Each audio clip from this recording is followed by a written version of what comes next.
ان اشعار میں شاعر کہتا ہے کہ رات شاعر کی طبیعت کو بالکل چین نہ تھا، قرار نہ تھا، آنکھ کسی صورت لگ نہیں رہی تھی، یعنی نیند غائب تھی، اور وہ سوز غم سے آگ میں لوٹ رہا تھا۔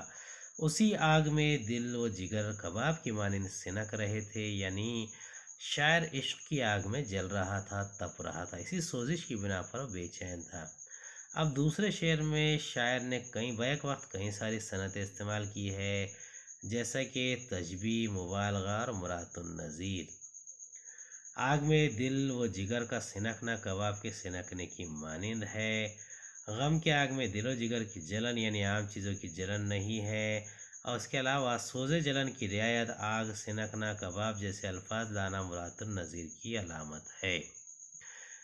ناگہاں مجھ سے لگا کہنے سروش،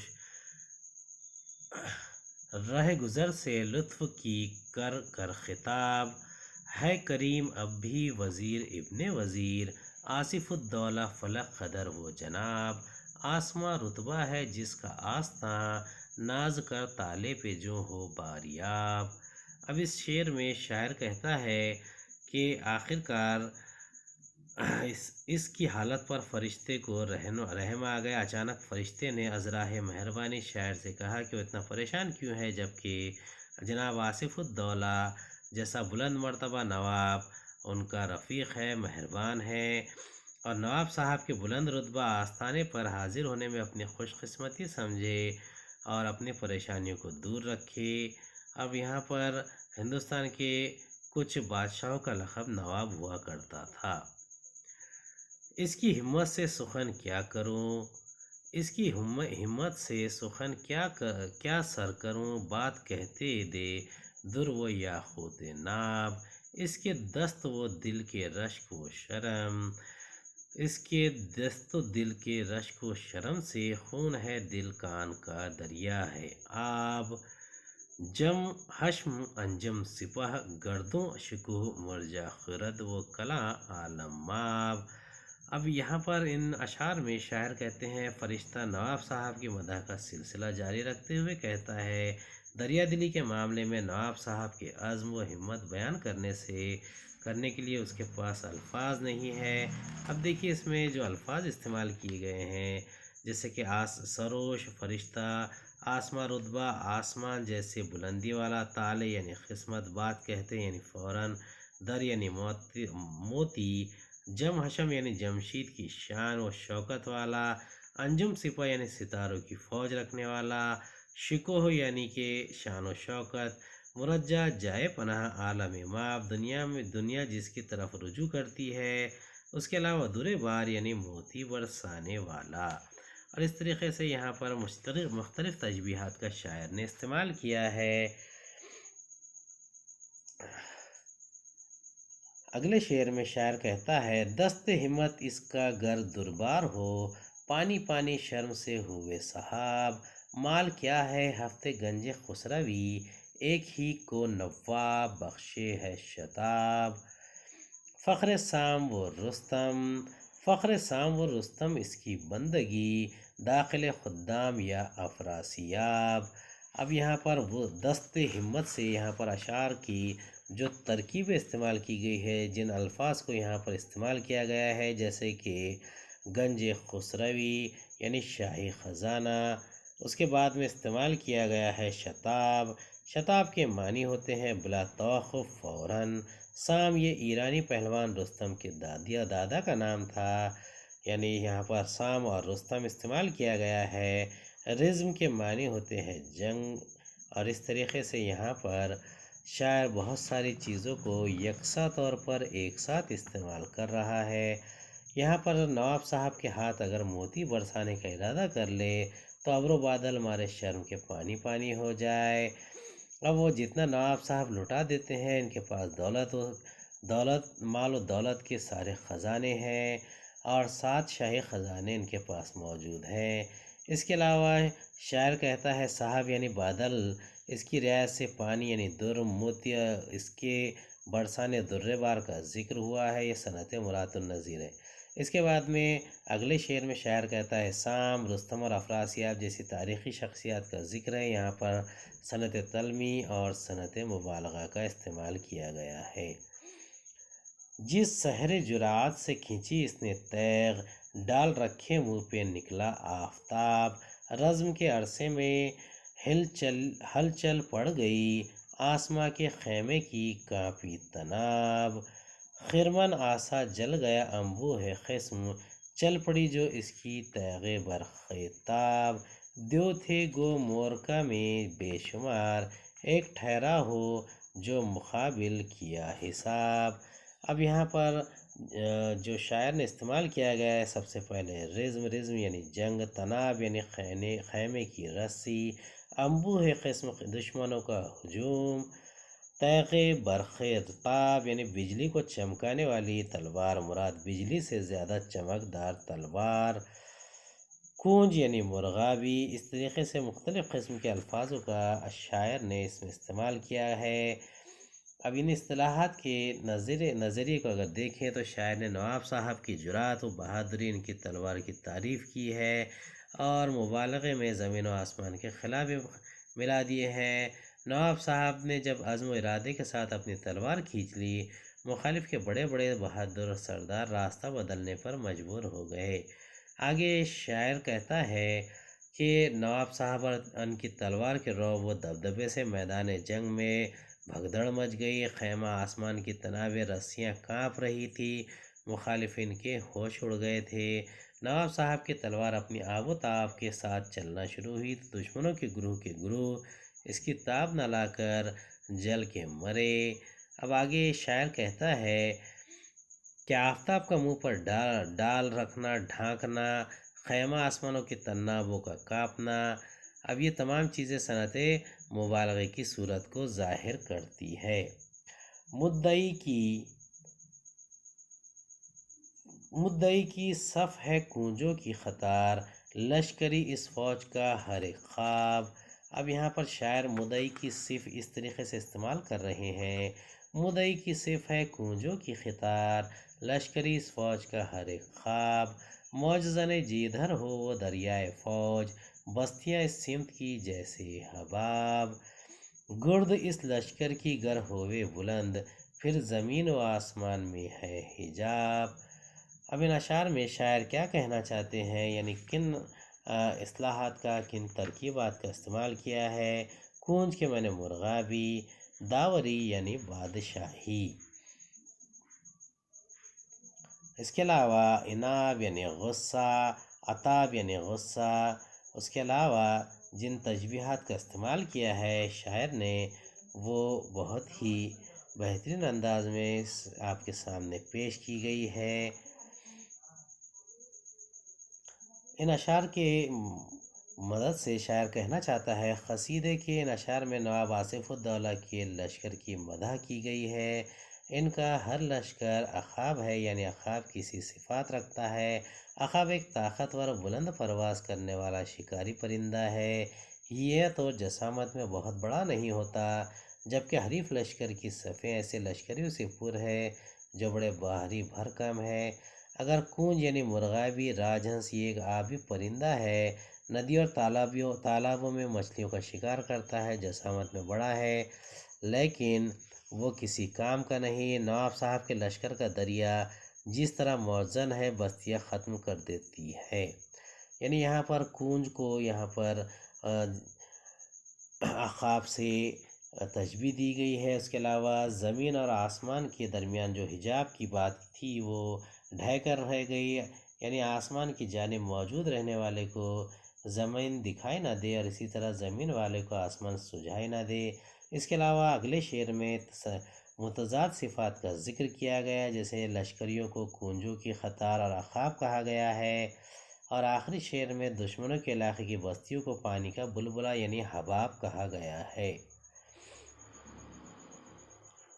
داوری و منصفی سن، دل برا چھوڑ دے عشاق پر کرنا عتاب، رفع بدت چاہے تو پھر کیا مجال، منع میں ہوئے تو پھر قدرت ہی کیا، جو گلے سے شیشے کے اترے شراب۔ اب دیکھیے یہاں پر جن ترکیبات کا استعمال کیا گیا ہے، پہلے ہم الفاظ دیکھیں گے۔ گرد اس لشکر کی گر ہوئے بلند۔ اب یہاں پر جو اشعار ہے، داوری و منصفی سن دل براں چھوڑ دے شاخ۔ اب یہ رفع بدت یعنی دین میں لائی جانے والی نئی بات، چنگ و رباب موسیقی کے آلات۔ اس کے علاوہ رخاب یعنی گردن مراد غلام، مطلق یعنی بالکل، سوز غم یعنی غم کی جلن۔ اس کے علاوہ گردو یعنی آسمان، خرد یعنی جھوٹا، حباب یعنی پانی کا بلبلا، جناب یعنی حضور قبلہ۔ اس کے علاوہ حق یعنی اللہ تعالیٰ، مالک الرخاب استعمال کیا گیا ہے، اور اسی لحاظ سے ان اشعار کو آپ کے سامنے پیش کیا گیا ہے۔ شاعر مدح میں کہتا ہے کہ نواب آصف الدولہ کی حکومت کرنے کے طور طریقے اور عدل و انصاف کی کیفیت کو احسن اور شفاف قرار دیا۔ یہ خوبیاں اس قدر واضح اور پرتاثیر ہے کہ انہیں اگر معشوق دوست سن لیں تو فوراً متاثر ہو کر عاشقوں یعنی شاعر پر غصہ کرنا، ظلم کرنا چھوڑ دیں۔ آگے کہتے ہیں، ان صفات کی بدولت اللہ تعالیٰ نے رعایا میں نواب صاحب کے تئیں ان کا رعب و دبدبہ فرمایا۔ اس کے علاوہ احکامات و فرامین کی مخالفت میں کچھ سوچ بھی نہ سکے۔ اگر نواب صاحب دین و مذہب کے نام پر گانے بجانے کے عمل کو ختم کرنے کا حکم دے رفع بدت، تو پھر کیا مجال ہے کہ وہ اپنے ہاتھوں میں آلات موسیقی یعنی چنگ و رباب کو تھام لے۔ اسی طرح شراب پر پابندی عائد کر دے تو کسی میں اتنی طاقت نہیں، اور منع شراب یعنی ممانعت شراب کے لیے رعایت سے شیشہ، بوتل شراب اور گلے سے اترنا وغیرہ کا ذکر کیا ہے۔ اس میں بھی صنعت مرات النظیر کا استعمال کیا گیا ہے۔ خوبیاں ہی خوبیاں سر تا قدم، تب کیا سانے نے تجھ کو انتخاب۔ اب یہاں پر اس شعر میں شاعر کہتا ہے، نواب آصف الدولہ کے مقام و مرتبے کے ساتھ ان کی سخاوت و فیاضی، جرأت و بہادری، داوری و منصفی کی صفات اور ان کی تلوار اور فوج کی خوبیوں کو بیان کیا گیا ہے۔ شاعر مدح کے اس آخری شعر میں تمام ہی اوصاف یکساں بیان کر رہا ہے۔ کر دعا پر میر اب ختم سخن، کر دعا پر میر اب ختم سخن، تو کہے جو کچھ کرے حق مستجاب، زیر دست اس کے رہیں گرد کشا، تا قیامت وہ رہے مالک رخاب۔ اب ان آخری اشعار میں شاعر کہتا ہے کہ دعا کے جزوں میں میر تقی میر نے کہا، اے میر، اپنے سخن یعنی کلام کا سلسلہ دعا پر ختم کر، اور تیری یہ دعا اللہ تعالیٰ کے یہاں مقبول ہو۔ شاعر نواب صاحب کے لیے کی گئی دعا میں کہتا ہے کہ اللہ تعالیٰ نواب صاحب کو وہ قوت و حکمت عطا فرمائے جس کی بدولت وہ اپنی ریاست کے سرکش و باغیوں پر قابو پالیں، ان پر غلبہ حاصل کر لیں، وہ سب کے سب نواب صاحب کے ماتحت ہو جائیں اور تا قیامت ان کے غلام رہیں، اور نواب صاحب ان سرکشوں کے مالک و سردار رہیں۔ آخر میں دعا کی ہے، دعا میں رعایت سے حق اور مستجاب کے الفاظ استعمال کیے گئے ہیں۔ اس میں بھی صنعت مرات النظیر کا استعمال ہے۔ امید ہے آپ کو ہمارا ویڈیو پسند آیا ہوگا۔ اگلی ویڈیو میں دوبارہ ملاقات ہوگی۔